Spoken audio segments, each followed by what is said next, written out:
Moj ulazak u 40. godine, samim tim postavljam si pitanja kako su izgledale 40. mojim bakama, kako su izgledale 40. mojoj majci, što čeka moju Frankicu koja sada ima 5 godina, kakve će izgledati njene 40. i naravno propitkivanje što to sve mene čeka i kako se sada osjećam. Poslovno, odnosno javno, svakako je obilježio srednji prst i revoluciju i podršku žena u kojima se probudio osjećaj koji govori dosta je više uopće razgovora o smanjivanju i propitkivanju prava žena koje smo do sada dostigli. Dakle, dobro ste došli samo ukoliko ih želite unaprijediti.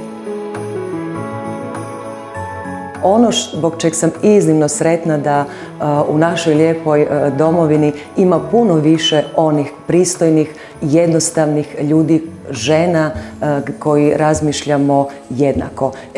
To mi je, dakle, taj osjećaj sreće zbog moje djece, vaše djece, pa ipak mi živimo u dobrom društvu, samo smo do sada bili nešto tiši.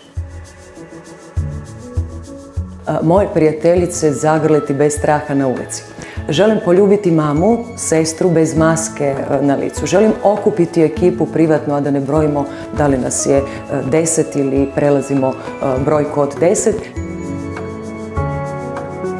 Mudrim, pametnim, jednostavnim, skromnim, običnim ženama i ženama s naslovnice želim sretan Božić koji ćemo svi provesti sa svojim najbližnjima, a u novoj 2021. godini bez planova, samo uz puno želja za osobnim, privatnim srećom i zadovoljstvom i puno naravno uspjeha i na poslovnom planu.